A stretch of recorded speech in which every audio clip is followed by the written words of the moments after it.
इससे पहले वाले लेक्चर में अपन लोगों ने क्या देखा? इससे पहले वाले लेक्चर में हमने ये सीखा था कि आखिर हम रूट्स कैसे निकालते हैं। क्या करते हैं? रूट्स कैसे निकालते हैं। तो हमारे पास दो मेथड्स थी रूट्स निकालने की। कौन कौन सी मेथड्स थी? एक थी स्प्लिटिंग द मिडिल टर्म और दूसरी श्रीधराचार्य रूल। ठीक है, एक थी श्रीधराचार्य रूल और एक स्प्लिटिंग द मिडिल टर्म। दोनों ही मेथड का यूज करके हम क्या निकाल सकते हैं? जीरोस फाइंड कर सकते हैं, या फिर रूट्स फाइंड कर सकते हैं, या फिर सॉल्यूशंस फाइंड कर सकते हैं। ठीक है, समझ में आया? तो रूट्स निकालने की दो मेथड्स थी। आज हम ये देखेंगे कि आखिर रूट्स का नेचर क्या होता है। ठीक है, बट नेचर पर आने से पहले हम देख लेते हैं कि आखिर रूट्स को और क्या कहा जाता है। ठीक है, तो जैसे सपोज करो कि अपन ने श्रीधराचार्य यूज करा था। ठीक है, अगर हमने श्रीधराचार्य को यूज करा था तो वहां पे हमारी x की कितनी वैल्यूज आती थी? दो वैल्यूज। ऐसा क्यों होता था? क्योंकि वहां पे एक बार प्लस का साइन लेते थे हम और एक बार किसका साइन? माइनस का। तो जब हम प्लस का साइन लेते थे तो x की कुछ और वैल्यू आती थी, और जब हम माइनस का साइन लेते थे तो x की कुछ और वैल्यू आती थी। ठीक है, तो आखिर इन x की वैल्यूज को फिर आगे चल के कुछ नाम दिया गया। ठीक है, आखिर वो नाम दिए क्या गए थे? ठीक है, तो जो पहला x था उसको हमने क्या नाम दिया? अल्फा। क्या नाम दिया? अल्फा। इसे क्या कहते हैं? अल्फा। इसे क्या कहते हैं? अल्फा। ठीक है, और ये दूसरा रूट था, इसे क्या नाम दिया गया? इसे नाम दिया गया बीटा। ठीक है, बीटा को जनरली थोड़ा इसकी जो ये वाली लाइन है उसको थोड़ा लंबा खींचना है। ठीक है, तो ये हमारा क्या कहलाता है? बीटा। तो ये अल्फा और ये बीटा, ये सारे कौन से वर्ड्स हैं? ग्रीक वर्ड्स हैं। ठीक है, ग्रीक में इनका ज्यादा यूज होता है। ठीक है, तो इस वजह से अपन ने इन दो रूट्स को क्या नाम दिया? अल्फा और एक बीटा। ठीक है, समझ में आया इतना? हाँ। तो हमारा एक रूट क्या होगा? अल्फा, और दूसरा रूट क्या होगा? बीटा। अच्छा, क्या हमारी ये x रूट्स थे? हाँ। सॉल्यूशंस थे? हाँ। जीरोस थे? हाँ। इसका मतलब अगर हमने अल्फा और बीटा अगर इन्हें माना है, ठीक है, अगर इन्हें क्या माना है? अल्फा और बीटा, तो अल्फा बीटा भी क्या हुए? इनके रूट्स हुए कि नहीं हुए? हाँ। तो ये भी इनके क्या है? रूट्स हैं। तो किसके? इसके ax square plus bx plus c, ये हमारी कौन सी इक्वेशन है? Quadratic equation. कौन सी इक्वेशन है? Quadratic equation. तो क्वाड्रेटिक इक्वेशन के हमेशा कितने रूट्स होते हैं? दो। कौन बताता है ये? Highest degree. कौन बताता है? Highest degree. हाईएस्ट डिग्री ये बताती है कि हमारे रूट्स कितने होंगे। ठीक है, अगर क्यूबिक इक्वेशन होती तो हमारे रूट्स कितने होते? 3, क्योंकि हाईएस्ट डिग्री कितनी होती? हाईएस्ट पावर कितनी होती? 3। इसी वजह से वहां पे कितने रूट्स होते हैं? 3 रूट्स। लेकिन हमारी क्योंकि क्वाड्रेटिक इक्वेशन है, इसी वजह से हमारे कितने रूट्स होंगे? 2। अब हमें ये देखना है कि आखिर इन रूट्स का नेचर क्या है। ठीक है, अब नेचर से क्या समझते हैं? पहले तो नेचर का मतलब देख लें कि आखिर मैथमेटिक्स में नेचर का क्या काम है। ठीक है, नेचर क्या होती है? तो जैसे हम जानते हैं ना कि कोई बहुत सारे लोग होते हैं जिनका किसी का पॉजिटिव नेचर होता है, किसी का नेगेटिव नेचर होता है। इसका नेचर खराब है, इसका नेचर अच्छा है। ठीक है, इसका नेचर बिल्कुल सेंटर में, बीच में है। ठीक है, ना तो ये ज्यादा नेगेटिव सोचता है, ना ही ये पॉजिटिव सोचता है। तो नेचर कितने? 3 से 4 टाइप का, कई सारे टाइप्स के क्या होते हैं? नेचर होते हैं। इसी तरीके से मैथमेटिक्स में अल्फा और बीटा के भी क्या है? नेचर्स, यानी रूट्स के भी क्या होते हैं? नेचर होते हैं। तो उन नेचर्स को हमें देखना है। तो स्टार्ट करते हैं। हेडिंग डालेंगे नेचर ऑफ रूट्स।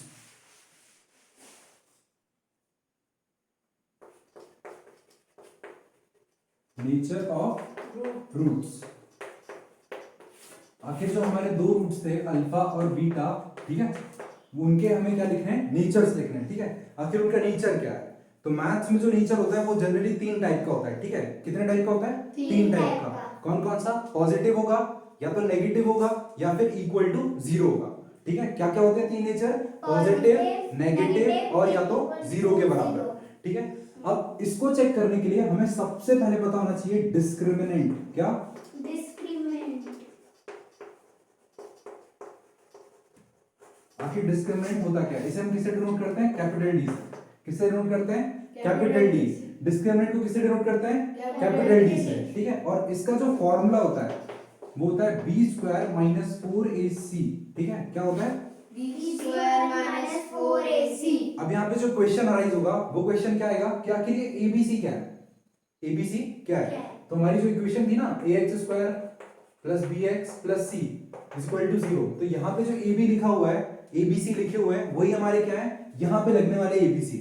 यानी अगर हमसे इस क्वाड्रेटिक इक्वेशन का डिस्क्रिमिनेंट पूछ लिया जाए, क्या पूछा जा रहा है? डिस्क्रिमिनेंट। क्या पूछा जा रहा है? डिस्क्रिमिनेंट। तो डिस्क्रिमिनेंट के लिए हम कौन सा फॉर्मूला लगाएंगे? b square minus 4ac। कौन सा फॉर्मूला लगाएंगे? b square minus 4ac। और यहां से हम a, b और c इन तीनों की वैल्यूज कहां रख देंगे? यहां पे। और abc की वैल्यू निकालना आता है। ठीक है, आता है कि नहीं आता? आता है। ठीक है, एक बार देख लेते हैं। तो सपोज करते हैं मुझे एक इक्वेशन दी है x square plus 5x plus 6 is equal to 0। क्या ये हमारी क्वाड्रेटिक इक्वेशन है?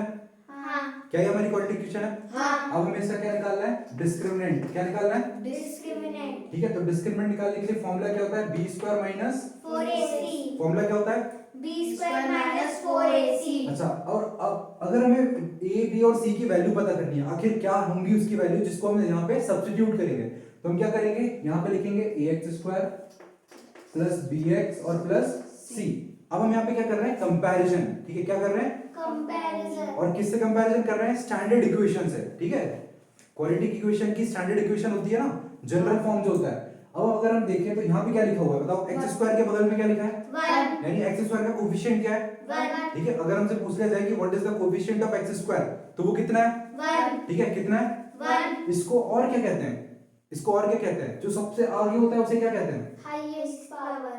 नहीं, इसका लीडिंग कोएफिशिएंट। कोएफिशिएंट। इसको क्या कहते हैं? Leading coefficient. x स्क्वायर का जो सबसे मतलब हाईएस्ट पावर के साथ जो कांस्टेंट लिखा होगा वो क्या होता है हमारा? Leading coefficient. तो हमारा लीडिंग कोएफिशिएंट कितना है? 1।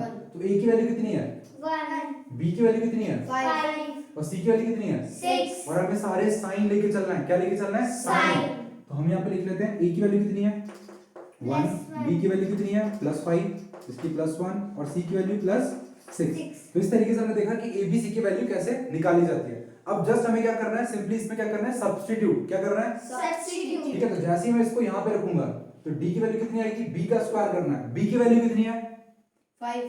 b की वैल्यू कितनी है? 5। तो मुझे 5 का क्या करना है? स्क्वायर। समझ आ रहा है? हाँ। ठीक है, आगे बढ़ते हैं। माइनस। अच्छा, माइनस देखते से क्या लगा दो? ब्रैकेट। क्या लगा दो? ब्रैकेट। माइनस देखते से ब्रैकेट। यहाँ पे मैंने क्या लगाया? ब्रैकेट। फिर 4 और 4 ac तीनों किसमें है? मल्टीप्लिकेशन में है कि नहीं है? हाँ। तो इनटू a कितना है? a बताओ। 1 और c कितना है? 6। ठीक है, तो मैंने यहाँ पे इनको ऐसे तरीके से लिख दिया। इसके बाद d की वैल्यू कितनी आएगी? 5 का स्क्वायर मतलब पावर में से क्या कह रही है कि इसको कितनी बार मल्टीप्लाई होना है? 2 बार। तो 5 5 से कितना? 25 माइनस 4 into 1 into 6 कितना हुआ? 24। ठीक है, 4 1 4 और 4 6 24। आगे अगर देखें तो d की वैल्यू कितनी आ रही है? देखो 25 माइनस 24। ठीक है, तो d की वैल्यू फाइनली कितनी आएगी? 25 माइनस 24 कितना होगा? 1। यानी हमारी d की वैल्यू कैलकुलेट हो चुकी है। अच्छा, d की वैल्यू कितनी आई? 1। d की वैल्यू कितनी आई है? 1। क्या ये 1 हमारा पॉजिटिव है? हाँ। बोलो पॉजिटिव है? हाँ। बिल्कुल पॉजिटिव है। हाँ। ठीक है, तो d हमारा कैसा है? पॉजिटिव। पॉजिटिव। ठीक है, इसी तरीके से अगर कोई और दूसरी क्वाड्रेटिक इक्वेशन दी होती और उसमें अगर हमारा d क्या आ सकता था? नेगेटिव भी आ सकता था। इसे तो सॉल्व भी करना है ना, सॉल्व करने से तो कुछ भी आ सकता है। सपोज करो अगर 25 यहाँ होता और 24 यहाँ होता तो ग्रेटर नंबर के पास कौन सा साइन होता? Negative.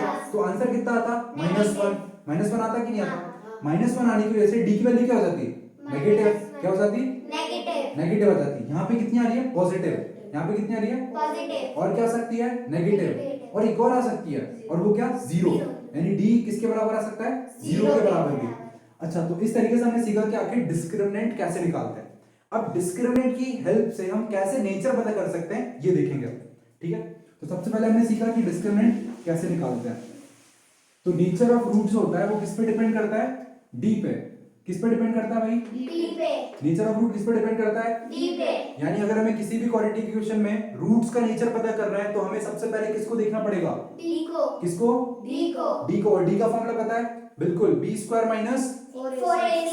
b square minus 4ac। b square minus 4ac। वो हमें याद रखना है। ठीक है, इसके बाद एक और चीज बता दूं, x equal to -b plus minus under root of b square minus 4ac whole upon 2a। यहाँ पे b स्क्वायर माइनस 4ac लिखा है। हाँ। अच्छा, d किसके बराबर था? b square minus 4ac। बोलो हाँ। हाँ। क्या d b square minus 4ac के बराबर था? हाँ। और यहाँ पे भी कितना लिखा हुआ है? b square minus 4ac। तो क्या मैं इसे ये लिख सकता हूँ? -b plus minus under root तो अंडर रूट ही है। b स्क्वायर माइनस 4ac की जगह मैं d लिख दे रहा हूँ। बोलो सही है? हाँ। क्योंकि मैंने b स्क्वायर माइनस 4ac कितना होता है? d। तो मैंने b स्क्वायर माइनस 4ac की जगह क्या लिख दिया? d। समझ आया? हाँ। तो मैं इसको लिख सकता हूँ x equal to -b plus minus under root of d upon 2a। ठीक है, कितना लिखा? x equal to -b plus minus under root of d whole upon 2a। समझ आया? ये और ये फॉर्मूला एक जैसे ही है, क्योंकि सिर्फ मैंने क्या करा? b स्क्वायर माइनस 4ac की जगह क्या लिख दिया? d। समझ आया? इसकी हमें हेल्प पड़ेगी। ठीक है, तो इसको आगे देखेंगे। अब हम आते हैं कि अगर हमें नेचर ऑफ रूट पता करना है तो सबसे पहले हमें किस पे जंप करना पड़ेगा, डी पे। और डी कितने टाइप का हो सकता है, 3 टाइप का। कितने टाइप का, 3 टाइप का। अभी हमने देखा कि डी की वैल्यू या तो कैसी आ सकती है, पॉजिटिव, या तो कैसी आ सकती है, नेगेटिव, और क्या आ सकती है, is equals to 0। Is equal to 0। तो ये 3 केसेस बनेंगे हमारे। कितने केसेस बनेंगे, 3। एक तो पॉजिटिव और एक कैसा, नेगेटिव, Negative। और तीसरा इक्वल टू 0। यानी डी हमारा क्या क्या हो सकता है, डी हो सकता है इक्वल टू पॉजिटिव, डी हो सकता है इक्वल टू नेगेटिव, और डी क्या हो सकता है, इक्वल टू 0।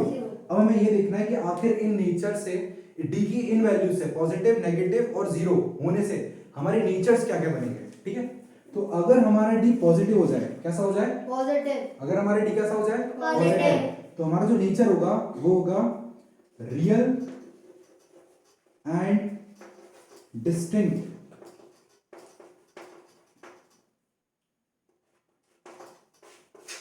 अगर हमारे डी पॉजिटिव हो गया तो हमारे नेचर्स क्या होगा, रूट का नेचर क्या होगा, रियल एंड डिस्टिंक्ट। ठीक है, और डिस्टिंक्ट से कंफ्यूज मत होना, ये थोड़ा सा भारी शब्द है, लेकिन इसका मतलब क्या होता है, इसका मतलब होता है डिफरेंट। क्या मतलब होता है, डिफरेंट। कोई डाउट है तक, ठीक है, बस इतना याद रखना है कि रियल एंड डिस्टिंक्ट। अब कुछ लोग ये सोच रहे होंगे कि आखिर रियल का मतलब क्या होता है, किसका मतलब, रियल का मतलब। देखो, तो दो चीजें होती हैं, एक होता है रियल और एक होता है इमेजिनरी। क्या क्या होता है, एक होता है रियल और एक क्या होता है, इमेजिनरी।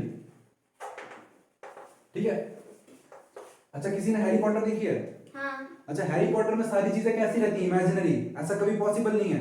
हैरी पॉटर में जो जितने भी सीन्स दिखाए गए हैं, ठीक है, और जिस तरीके से उसमें दिखाया गया है कि वो मतलब झाड़ू से उड़ने लगता है, ये सब कुछ नहीं होने वाला। ठीक है, ये सारी चीजें कैसी हैं, इमेजिनरी, यानी जो एग्जिस्ट ही नहीं करता। ठीक है, जो मौजूद ही नहीं है, वो चीज अगर हम सोचें तो वो क्या कहलाएगी, इमेजिनरी। क्या कहलाएगी, इमेजिनरी। ठीक है, और रियल मतलब क्या होता है, जो हकीकत में एग्जिस्ट करती हो। रियल का मतलब क्या होता है, हकीकत। आखिर रियल में क्या है, ठीक है, तो जो चीज रियल में एग्जिस्ट करती है वो हमारी क्या होगी, जो हकीकत में एग्जिस्ट करती है वो हमारी किसके अंदर आएगी, रियल के अंदर। और जो एग्जिस्ट ही नहीं करती, बस हम उसके बारे में सोच ही सकते हैं, तो वो क्या किसमें आता है, इमेजिनरी के बारे में। ठीक है, तो एक बात बताओ, आखिर हम ये क्यों पढ़ रहे हैं, रियल और इमेजिनरी। तो रियल और इमेजिनरी इसलिए पढ़ रहे हैं क्योंकि माइनस इंफिनिटी से लेके प्लस इंफिनिटी तक, ठीक है, माइनस इंफिनिटी से लेके प्लस इंफिनिटी तक जितने भी नंबर्स होते हैं सारे के सारे क्या होते हैं, रियल। हाँ। जितने भी नंबर्स होते हैं सारे सारे क्या होते हैं, रियल। ठीक है, इसमें कुछ नंबर ऐसे आ जाते हैं जो फ्रैक्शन में भी होते हैं, ठीक है, तो हम उन्हें भी कंसीडर करते हैं। बट अगर हमसे ये पूछा जाए कि अंडर रूट ऑफ -1, ठीक है, क्या पूछा जाए, अंडर रूट ऑफ -1। क्या पूछा जा रहा है, अंडर रूट ऑफ -1। रूट की डेफिनेशन बताओ। रूट की डेफिनेशन क्या होती है, रूट की डेफिनेशन ये होती है कि हमें ऐसे दो नंबर चूज करने हैं जिनको मल्टीप्लाई करने पे हमारे रूट के अंदर रखी वैल्यू कैलकुलेट हो जाए।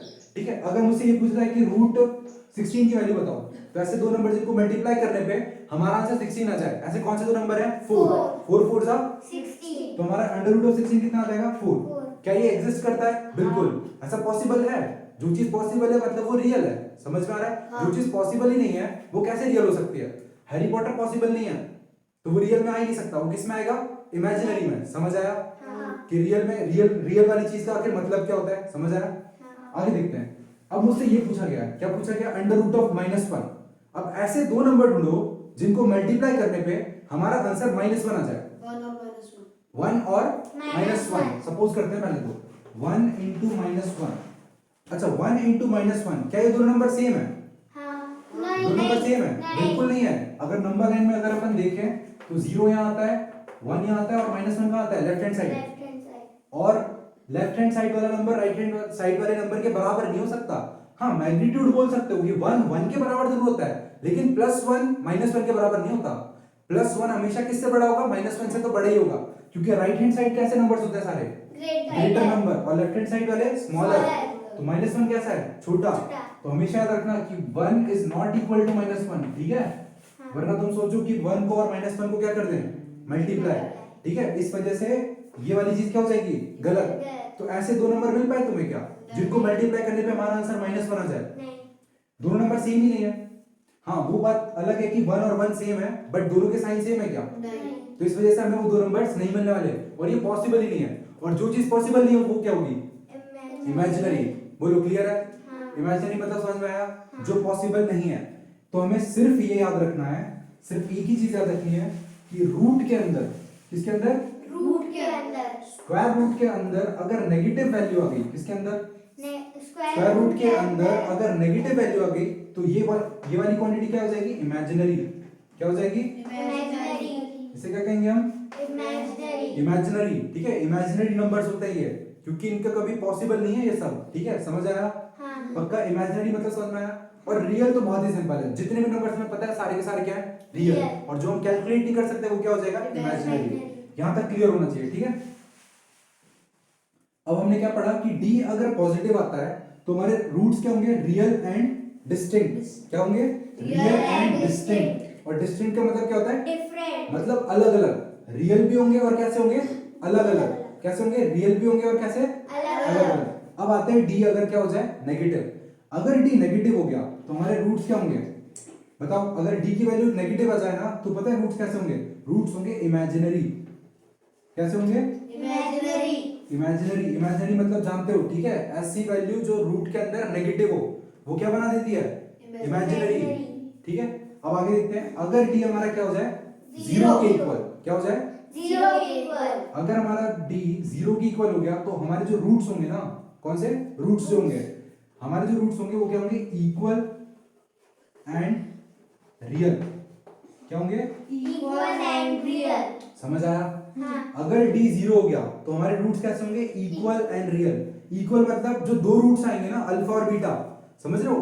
क्वाड्रेटिक इक्वेशन की कितनी वैल्यूज आती हैं, अल्फा और बीटा, दो वैल्यूज आती है ना x की, कौन कौन सी, अल्फा और बीटा। बीटा। यानी x की दो वैल्यूज आती हैं। अगर दोनों x की वैल्यूज इक्वल हो जाए तो d उधर क्या हो रहा होगा, जीरो हो रहा होगा। ठीक है, या फिर d इक्वल टू अगर जीरो हो रहा है तो रूट्स कैसे होंगे, इक्वल होंगे। समझ में आया, इक्वल और कैसे, रियल, इमेजिनरी नहीं होंगे। ऑब्वियसली बात है, समझ में आया। हाँ, अच्छा, इमेजिनरी का बस याद रखना है। इमेजिनरी में सिर्फ एक ही चीज याद रखनी है फिलहाल के लिए कि रूट के अंदर क्या नहीं होना चाहिए, नेगेटिव, ये क्या बन जाएगा, इमेजिनरी। क्या बन जाएगा, इमेजिनरी, बोलो, यहाँ तक क्लियर है। हाँ, तो हमने देखा कि आखिर डी के कितने नेचर होते हैं, तीन नेचर। ठीक है, डी के कितने कितने कितने पार्ट बन सकते हैं, डी के तीन पार्ट। कौन कौन से, डी अगर पॉजिटिव हो जाए, डी अगर नेगेटिव हो जाए और डी क्या हो जाए, इक्वल टू जीरो। तो जब डी पॉजिटिव होगा तो रियल एंड डिस्टिंक्ट, जब डी नेगेटिव होगा तो इमेजिनरी, और डी अगर इक्वल टू जीरो हो गया तो रूट्स कैसे होंगे, इक्वल एंड रियल। ये हम सब किसकी बात कर रहे हैं, रूट्स की। किसकी, रूट्स की, ठीक है। तो ये बिल्कुल बहुत ही अच्छे से हमें याद करना है, इस फ्लो चार्ट को बिल्कुल बहुत ही अच्छे से याद करना है। ठीक है, अब हम क्वेश्चंस के थ्रू इसको देख लेते हैं कि आखिर रूट्स कैसे फाइंड करे जाते हैं।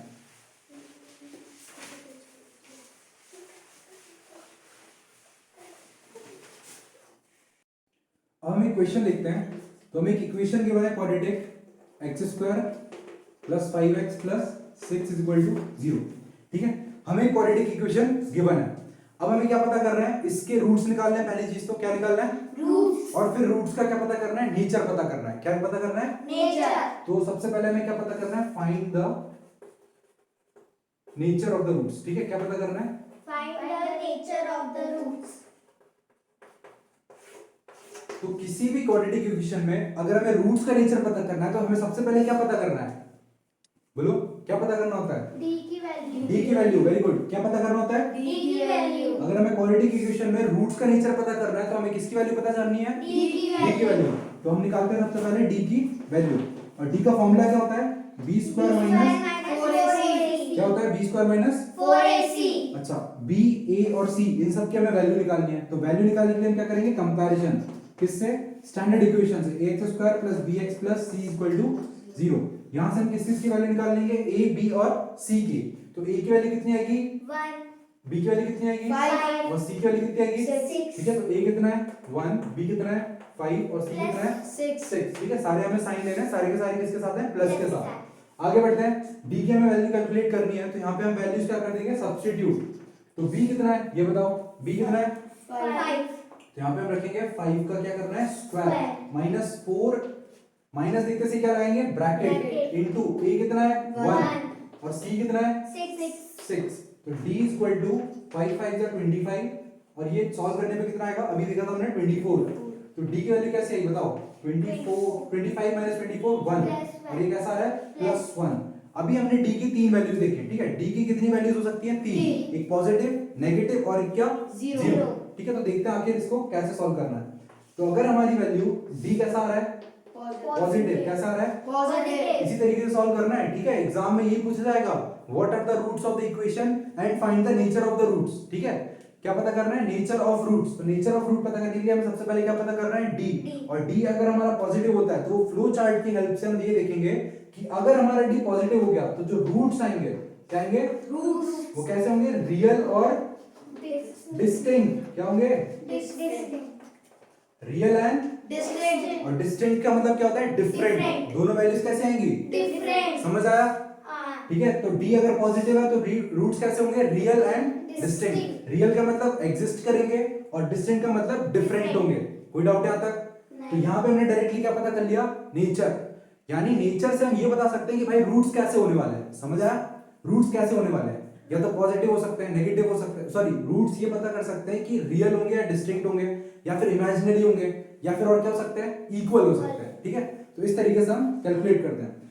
अभी तो हमने देखा डायरेक्टली कि आखिर रूट्स कैसे होने वाले हैं, रियल और डिस्टिंक्ट। अब हम चेक करके देखेंगे, क्या करके देखेंगे, चेक करके। क्या हकीकत में हमारे रूट्स रियल और डिस्टिंक्ट आ रहे हैं, ये हम चेक करके देखेंगे। तो चेक करने के लिए क्या करें, रूट्स पता कर लेते हैं। क्या करें, रूट्स पता कर लें।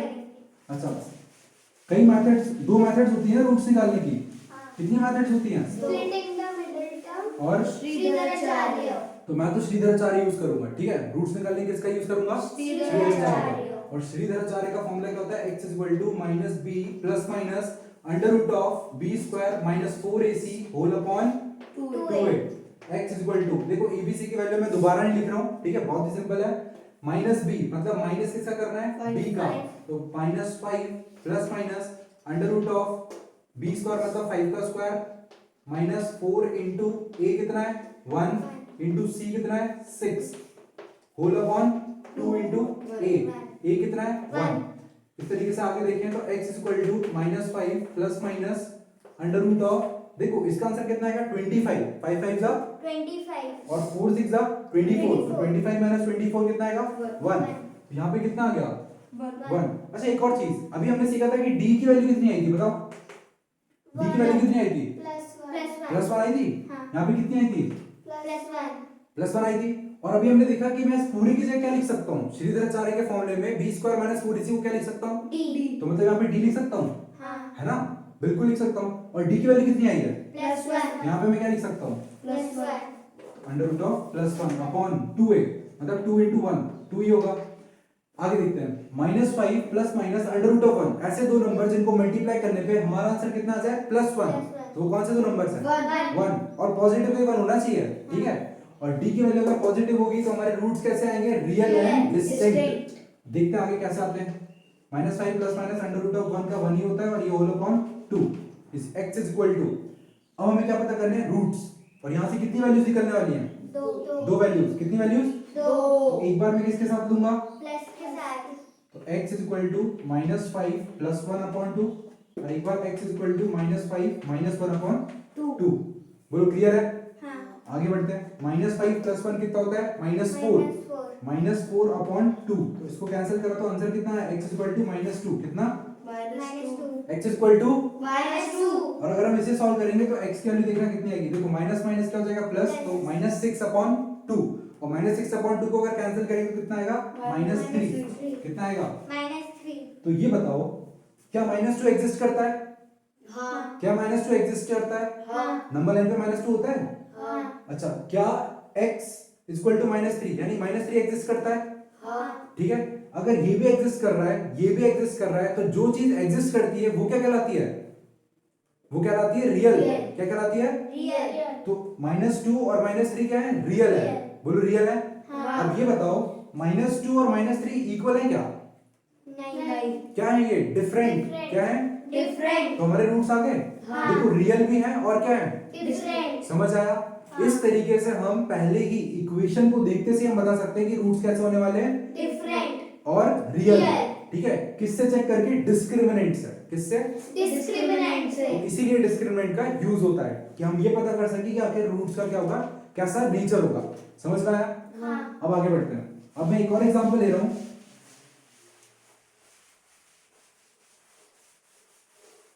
जहां पे हमारे रूट्स जो होंगे वो क्या आ सकते हैं, इक्वल आ सकते हैं, ठीक है। देखते हैं पहले कैसे सॉल्व करना है। तो मैंने क्वेश्चन लिया x square plus 2x plus 1 is equal to 0, ठीक है। अब इसको देखते हैं इसको कैसे सॉल्व करना है। तो क्या ये हमारी क्वाड्रेटिक इक्वेशन है? हाँ। हमें इसमें क्या पता करना है? Nature of roots. क्या पता करना है? Nature of roots. तो नेचर ऑफ रूट पता करने के लिए सबसे पहले हम क्या निकालें?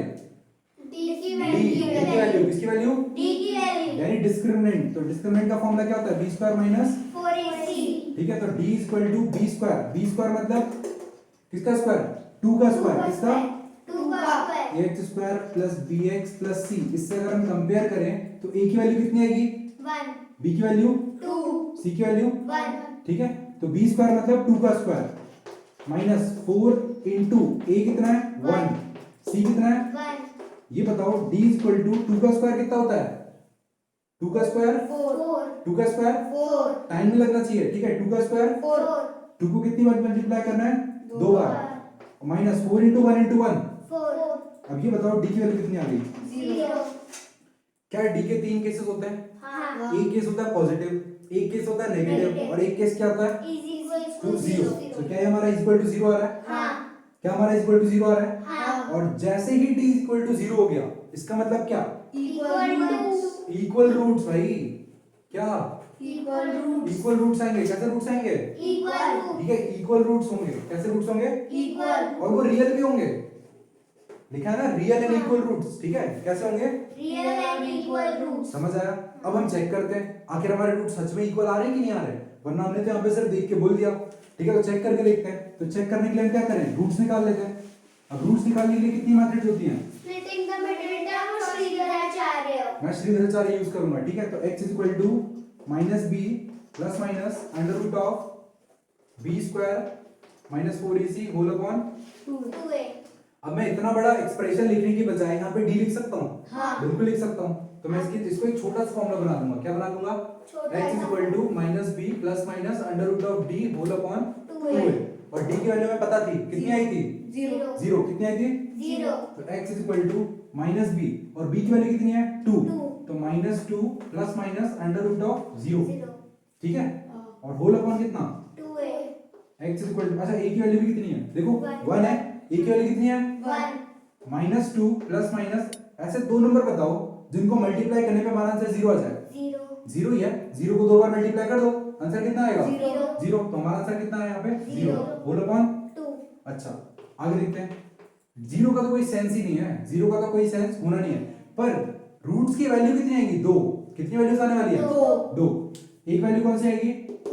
माइनस 2 अपॉन 2 प्लस के साथ 0, ठीक है। और एक बार माइनस के साथ 0। तो माइनस के साथ भी लोगे तो कोई फर्क पड़ेगा क्या? 0 का तो कोई सेंस ही नहीं है ना। तो इसकी वजह से क्या आ जाएगा? Minus 2 upon 2। तो अगर हम कैंसिल करेंगे तो ये कितना आएगा? -1। और इसको भी कैंसिल करेंगे तो कितना आएगा? -1 कितना आएगा? -1, ठीक है। दोनों ही वैल्यूज कितनी आ रही हैं? -1 तो एक जगह x की वैल्यू -1 और दूसरी पे x की वैल्यू कितनी? -1। ये बताओ क्या -1 एग्जिस्ट करता है? हाँ। -1 एग्जिस्ट करता है, हाँ। -1 भी एग्जिस्ट करता है। हाँ। जो चीज एग्जिस्ट करती है वो रियल होती है। हाँ। जो चीज एग्जिस्ट करती है वो रियल होती है। हाँ। अच्छा क्या ये दोनों इक्वल है? हाँ। -1 की तो इक्वल होगा, समझ आया? हाँ। तो रियल भी है और कैसे है? इक्वल इक्वल भी है। रियल भी है और कैसा है? इक्वल और यही हमने किसको देख के बता दिया था? डी को देखते से डी की वैल्यू कैसे आई थी? Equal to 0। और डी की वैल्यू इक्वल टू 0 आने पर मतलब रियल और इक्वल रूट्स। तो हमारे रूट्स इक्वल आ रहे हैं, हाँ। यानी ये अल्फा हो गया और ये क्या हो गया? बीटा। तो इस तरीके से हम क्या करते हैं? नेचर ऑफ रूट्स पता करते हैं, ठीक है। तो अब एक और क्वेश्चन लेते हैं और इसमें ये देखेंगे कि आखिर डी नेगेटिव आता है तो तब रूट्स क्या होते हैं, ठीक है। तो रूट्स जब डी की वैल्यू नेगेटिव होगी तो हमारे रूट्स कैसे होंगे? इमेजिनरी। कैसे रूट्स होंगे? इमेजिनरी। एक क्वेश्चन लेते हैं 4x square plus 2x plus 1 equal to 0। तो 4x square plus 2x plus 1 equal to 0 ये हमारी क्वाड्रेटिक इक्वेशन है। हाँ। हमें क्या पता करना है? Nature of roots. क्या पता करना है? Nature of root. Nature of roots कितने टाइप के होते हैं? 3 टाइप के, ठीक है। पॉजिटिव, नेगेटिव और इक्वल। इक्वल। मतलब डी की वैल्यू पॉजिटिव आ सकती है, नेगेटिव आ सकती है और Equal 0 आ to सकती है, zero। सॉरी इक्वल टू 0 आ सकती है। इन तीनों पे बेस हमारे रूट्स पे कितने टाइप के बनते हैं? 3 टाइप के। पहला नेचर कैसा होता है? अगर पॉजिटिव हो गया तो रियल और डिस्टिंक्ट। क्या बनेगा? रियल और डिस्टिंक्ट। रियल मतलब जो एग्जिस्ट करता हो और डिस्टिंक्ट मतलब डिफरेंट। Different। इक्वल टू में क्या केस होता है? इक्वल टू में ये होता है कि हमारे रूट्स कैसे होंगे? इक्वल होंगे और रियल भी होंगे। और नेगेटिव में क्या होता है? इमेजिनरी। सबसे पहले हम क्या लिखेंगे, अगर हमें रूट्स का नेचर पता करना है, क्या पता करना है, नेचर नेचर पता करने के लिए हमें क्या पता होना चाहिए, डी की वैल्यू तो डी की वैल्यू क्या होती है, b स्क्वायर माइनस, 4ac क्या हमें abc की वैल्यू पता है, हाँ a की वैल्यू, 4 b की वैल्यू, 2 c की वैल्यू, 1 ठीक है, यहाँ पे सब्स्टिट्यूट कर दें, हाँ b कितना है 2 और 2 का क्या करना है स्क्वायर, तो 2 स्क्वायर कितना होगा 4 माइनस ब्रैकेट 4 into a कितना है 4 और c कितना है, 1 तो हमारा आंसर कितना है, d इक्वल टू 4 माइनस कितना, 16 d कैसा आ रहा है देखो, माइनस कितना है, माइनस 12 आ रहा है, हाँ 16 माइनस 4 कितना होगा, -12 माइनस 12, तो d की वैल्यू कैसे आ रही है, -12 d की वैल्यू कैसे आ रही है, -12 माइनस 12, ठीक है, अभी रूट्स नहीं आए, अभी तो क्या है d, और d कैसा आया है, imaginary अरे भाई इमेजिनरी कैसे होता है, रूट्स होते हैं इमेजिनरी, d थोड़ा इमेजिनरी होता है, d की वैल्यू -12 है, मतलब d की वैल्यू कैसी है, नेगेटिव, कैसी है, नेगेटिव अरे भाई क्यों कंफ्यूज हो रहे हो, सबसे पहले d होता है, फिर d के कितने पार्ट होते हैं, 3 पार्ट, अगर d क्या हो जाए पॉजिटिव, अगर d क्या हो जाए नेगेटिव, और अगर d क्या हो जाए equals to 0 इक्वल टू 0, ठीक है, ये नेगेटिव और ये पॉजिटिव, अगर d पॉजिटिव हो गया तो रूट्स कैसे आने वाले हैं, रियल और डिस्टिंक्ट, कोई डाउट, नहीं रूट्स हैं ये, क्या है ये, roots ठीक है, ये d बस है, d कैसा है, अगर पॉजिटिव तो रूट्स कैसे होंगे, रियल और डिस्टिंक्ट, अगर d नेगेटिव है तो रूट्स कैसे होंगे, imaginary अरे भाई हाँ बिल्कुल सही, रियल और सॉरी इमेजिनरी, कैसे होंगे, imaginary इमेजिनरी, और अगर d इक्वल टू 0 हो गया तो रूट्स कैसे होंगे, इक्वल, कैसे होंगे, equal and real equal and, real तो ये हमारे रूट्स तब पता चलते हैं जब हमें वैल्यूज पता चल जाती हैं, किसकी, d की, की। अब यहाँ पे d की वैल्यू कैसी है, negative तो नेगेटिव पे जाएंगे, हाँ। नेगेटिव में क्या बोला कि रूट्स कैसे होंगे, imaginary ठीक है, तो इसको देखने के बाद हम बताते हैं, ठीक है, ये नहीं कि d नेगेटिव आ रहा है तो इमेजिनरी हो गया, ना ना, रूट्स इमेजिनरी होंगे, कैसे, रूट्स इमेजिनरी होंगे, d की वैल्यू नेगेटिव, रूट्स कैसे इमेजिनरी, d की वैल्यू पॉजिटिव, रूट्स कैसे रियल और डिस्टिंक्ट, d की वैल्यू अगर नेगेटिव तो इमेजिनरी, और इक्वल हो गया तो इक्वल रूट्स, ठीक है, रियल एंड इक्वल, आगे देखते हैं, इसको देखते हैं, तो यहाँ पे हमारी d की वैल्यू कैसे आई है, negative इसका मतलब हमारे जो रूट्स होने वाले हैं वो कैसे होने वाले हैं, imaginary वेरी गुड, कैसे होने वाले हैं, imaginary इमेजिनरी, तो अभी तो हमने सिर्फ बताया है कि रूट्स कैसे हो सकते हैं, इमेजिनरी, Imaginary। अब हम चेक करके देखेंगे कि हकीकत में आ रहे हैं इमेजिनरी की नहीं, ठीक है, तो चेक करें, हाँ। स्टार्ट करते हैं, तो रूट्स पता करना है, क्या पता करना है, roots रूट्स पता करने के लिए दो मेथड है, स्प्लिटिंग द मिडिल टर्म और श्रीधराचार्य, मैं श्रीधराचार्य को यूज करूंगा, तो वो क्या होगी, x minus B plus minus short form में under root of d by 2 है, कोई डाउट यहाँ तक, नहीं x minus minus of b, b की value 2 plus minus under root of d की वैल्यू अभी कैलकुलेट करी -12 अपॉन 2 into a, 2 into 2 4 जा, 8 यहाँ पे 8 आएगा, x -2 plus minus under root of, यहाँ पे ध्यान दो, यहाँ पे किस पे ध्यान देना है, ये बताओ, अभी मैंने जब स्टार्टिंग में क्या बताया था, रूट के अंदर क्या नेगेटिव, अगर रूट के अंदर नेगेटिव मतलब imaginary वो नंबर कैसा हो गया, imaginary कैसा नंबर हो गया, imaginary क्या वो एग्जिस्ट करेगा, नहीं क्या ऐसे दो नंबर मिल पाएंगे कभी जिंदगी में जिसको मल्टीप्लाई करने पे आंसर नेगेटिव आ जाए, नहीं नहीं हो सकता कभी भी सेम, ठीक है, कभी पॉसिबल नहीं है, तो ये हमारे यही इसी को देखते से हम क्या बोल देंगे कि x की जो दो वैल्यूज आएंगी वो कैसी होंगी, हमारी इमेजिनरी, यानी हमारे रूट्स कैसे होंगे, imaginary बोलो भाई कोई डाउट है यहाँ तक, नहीं पक्का, हाँ क्लियर है, हाँ तो इस तरीके से हम क्या करते हैं, नेचर ऑफ रूट्स पता करते हैं, ठीक है, सबसे पहले हम क्या पता करते हैं, d, और फिर उसके बाद हम रूट्स को चेक करते हैं और फिर ये बताते हैं कि आखिर हमारे रूट्स कैसे होंगे, ठीक है, तो आई होप कि आप लोगों को समझ में आया होगा कि आखिर नेचर ऑफ रूट्स अपन कैसे पता करते हैं, ठीक है।